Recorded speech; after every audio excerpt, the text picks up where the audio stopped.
Welcome to episode 3 of The Weekly Leader. I'm Dave Guerra, and this is The Weekly Leader, and this is the show, a weekly show, that I take two current events, talk about them, little leadership spin on them, and I take an issue affecting leaders, current, future leaders, followers, and we break it down and give you my 10 cents worth. There we go. Because remember, 2 cents are free. Alrighty, so let's get this episode started.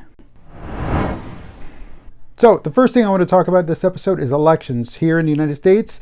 We just had, it was technically election season. No, not the general election, not what we have on November.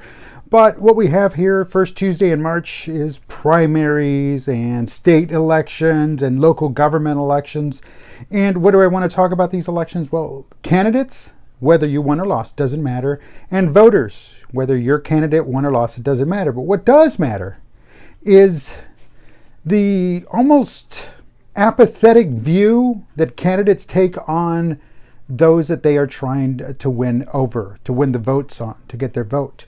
And what do I mean by this? Well, in my neck of the woods, and I'm more sure it's every place else, you drive around, you see those placards, you see those signs, you see those little billboards, those little portable billboards on the trailers, or you see them all up in somebody actually has some money and buys an entire highway billboard. And if that's the only, there are names there that I didn't even know. And, you know who the popular people, who the popular kids are in the political, but there are some names there I never heard of. So what does that mean? Well, they just throw these placards out there. It could have been my name. I could have probably created a placard. I could have possibly been voted into office or something, but that's not what I'm getting at. What I'm getting at is that candidates, if that's your view, if that's the only way you're going to connect with the voters, you've already lost. Whether you've actually won the election or not, you lost. Because one, you're not getting out there and meeting the people. And the ones you are meeting, are they the ones that, hey, come on, good job, pat on the back, and they're going to be your yes people. And they're going to be your yes people. What about those that are the no people? You're trying to win those votes, aren't you? What are you doing to get out there and do that? And see, if you're not out there, boots on the ground, hand to hand, or fist bump to fist bump, or whatever you choose. It doesn't matter now. It did matter, but now it does matter. But what I'm getting at is that if all you're doing is just sending out your business card, which is those placards on the side of the road, you've already lost the election. And it's just that simple. Because if you're not out there, boots on the ground, meeting the people, getting to know them, and trying to win those individuals that are against you, that are not going to vote for you, that have historically not voted for you or what you stand for, isn't that your job, is to win them over? Because you already have the votes on your side. You got them. Reinforce those, obviously. Don't forget them. But you're also trying to win new votes. And there's nothing wrong with that. Now, on the other side of all of this, voters. If the only way you know the candidate is by their placard, then you've already lost the election. You have already lost the election, because if all you know them is by that pretty cute little smile or that very stoic look like they mean business, again, you get what you get. And if all you're voting for is because, they look nice on the paper, on the placard, what do you know about them? What's their substance? What do they really truly stand for? Oh, well, they wear the blue tie, or they wear the red tie. Again, what do they really truly stand for? Are they looking out for your better interest? Or is one candidate here in Texas, they were talking about collecting or returning some money that was overpaid. Okay, they're returning money that was overpaid to the state, returning it back to us, not to the people, but to us, returning it back to us, bring it back to us. Again, what is he standing for? What does he stand for? And understand that he's choosing his words. He knows what he's saying. And you're hearing what you believe you want to hear. So again, be careful. Do your homework. Get out there and understand and know who it is. Don't just remember them. Oh, well, that's the person who had that big billboard out by the highway. That's not what it's about. You should always go in with your mind and your heart, both working together, and not being dragged along because, that's who your grandfather voted for, and that's who your parents voted for, and that's who you should vote for because it's the line. Well, what has happened? What has changed since your grandfather voted for that person and your parents voted for that person? and you are told to vote for that person. What has changed? If nothing has changed, guess what? You've all been voting for the wrong person. Get to know them. Whoever they are, whatever political stance they happen to have, it doesn't matter. What matters is what's best for you, the voter, you, the people. What's good for me, I'll vote for who's good for me, whether they win or lose.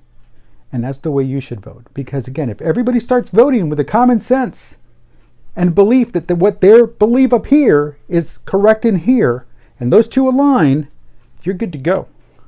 So again, do your work. And really, that's the leadership spin behind this. Is candidates, do your work. Get out there. Meet the people. Voters, call for them to come out and meet you. Call for them to present what they really truly believe in the words that you will understand, and not in any smokescreen that they want to deliver. Again, do your homework, and it applies to both sides. Leaders, followers, current leaders, future leaders, anybody that wants to be a leader, anybody that wants to step up, throw their hat in the ring, you definitely have no choice but to get out there and meet the people. And trust me, there are multiple ways, even during this waning times of the pandemic, as we're slowly starting to come out of it, there's still ways to get out there and meet people. If you choose just to deliver a placard because, oh, well, that's 300 miles away, or trust me, in Texas, it's huge. These districts are huge. And I'm not going to talk about the districting issues. That's for a different episode.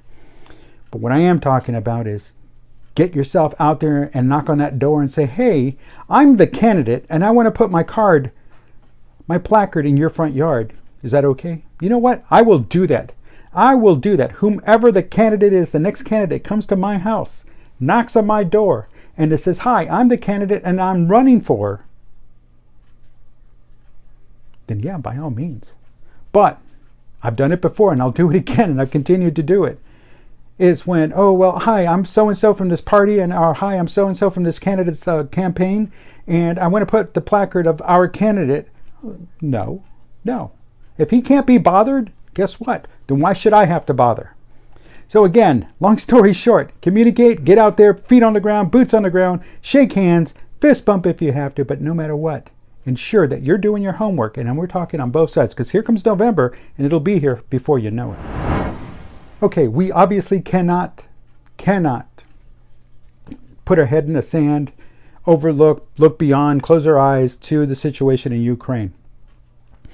And there's a lot of calls for support, a lot of calls for aid, for assistance, and there are just some things that as outside of the Ukraine we cannot do, and that's understandable. And yeah, I understand, just as I'm recording this, President Zelensky of the Ukraine basically condemned NATO for not imposing a no-fly zone. But again, that's kind of like, they are not a member of NATO. They are not a member of NATO, and unfortunately, that's the way it goes today. We'll see what happens in the future. But I understand. He wants assistance. He needs that help, and he feels like he's standing all alone. But again, he's got all those awesome Ukrainians right there along with his citizens, right there alongside with him. And he's out there in the front lines doing what he has to do, and I understand. He's calling for that assistance. Unfortunately, it's not going to happen.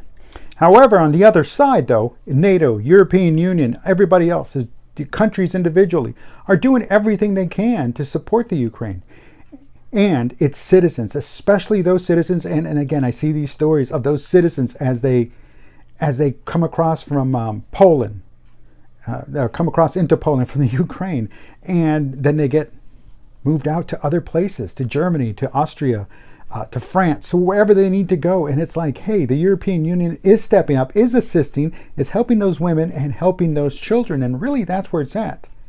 Because again, we understand, they call for the males 18 to 60 to be there on the ground, boots on the ground, doing what they can to protect their country. And rightfully so, it is their country. I know I would do it for my country. I did it when I signed up, and I would do it again in a heartbeat. The thing is that sometimes not everybody's going to like it. I get it. But as leaders, individually, either in our home, at work, or for our government, or for our nation, we have to realize that there's sometimes that we have to say no. And N-O, period. That's it. No. There's nothing more behind it. There's nothing more to say, because sometimes no is just the sentence. No is just the answer. No is all there is to say. And it's going to hurt. It's going to sting, especially somebody who feels like they're in a desperate situation. But there's sometimes that you can't do the greater good because you're still trying to take care of internally your own situation, or you're trying not to provocate an already bad situation to make it into a worse situation. And yes, boots on the ground at this time in Ukraine, it is a worse situation. It's the worst thing in the world. And I empathize with them, and I understand it's the worst thing in the world.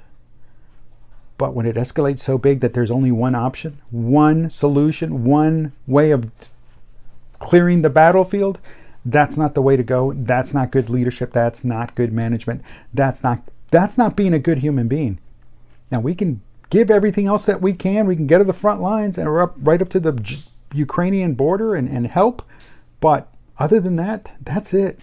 That's it. So, again, kudos to the European Union for stepping up and helping all of those displaced Ukrainians and asking them where do they want to go, where do they want to be, what's best for you. And I understand the first answer all Ukrainians that have fled Ukraine should say is, I want to go home. That's where I should be. That's where I belong.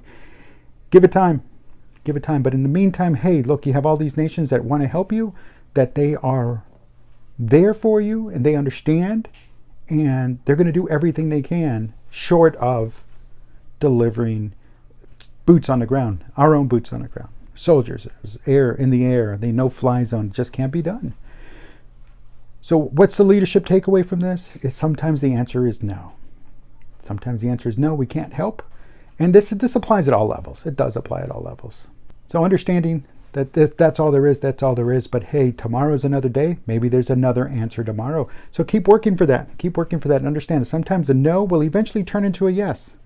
But for today, that no has to be delivered, and leaders have to deliver that. Get used to it. All right, so leadership issue affecting leaders, followers, managers, managed, current leaders, future leaders. Here's one, and it's on the other side of micromanaging. The other side of micromanaging. So I talked about micromanagers, and they don't trust themselves, let alone they don't trust others because they don't trust themselves. Either they're new or they've just never believed that they can trust anybody because they had bad mentors, or they've been allowed to behave in such a manner for so long that when they move into another position of management, they just micromanage because, again, they've had bad experiences with that.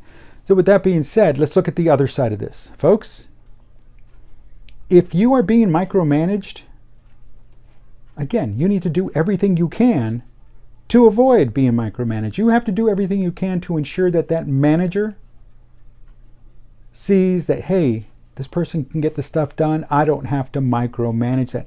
And then just as quickly as that trust is built, because again, you're delivering. You're not giving that micromanager any quarter.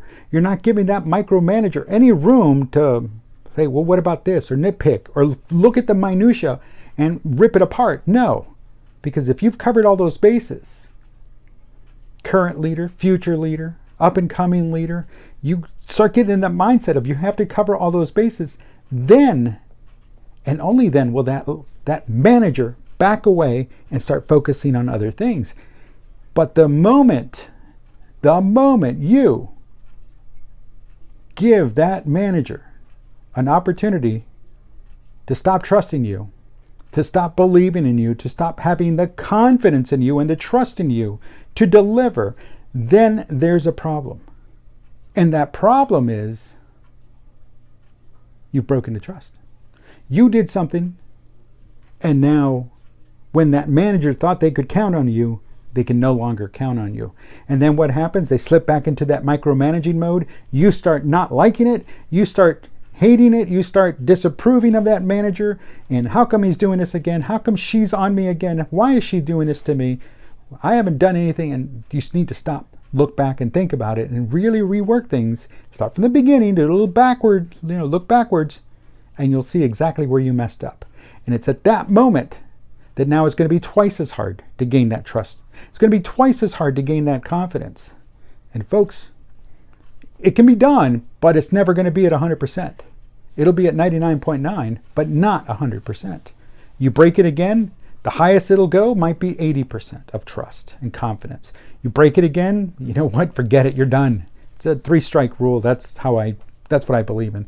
So do everything you can to ensure that you are covering your bases, crossing your T's, dotting your I's, doing everything that's expected of you, and a little bit more, to where that manager, that micromanager, recognizes that, hey, you're on his side, you're on her side, you're on her team.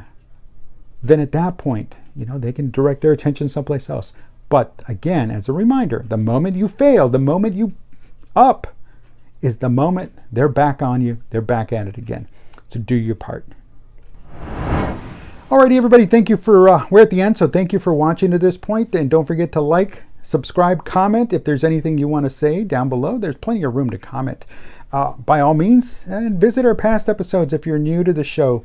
Again, I want to thank you for stopping by. And if you're following me on Twitter and that's how you got here, don't forget to subscribe. If you're following me here on YouTube, visit me on my Twitter page and on my Instagram page. And all of that's right up here now.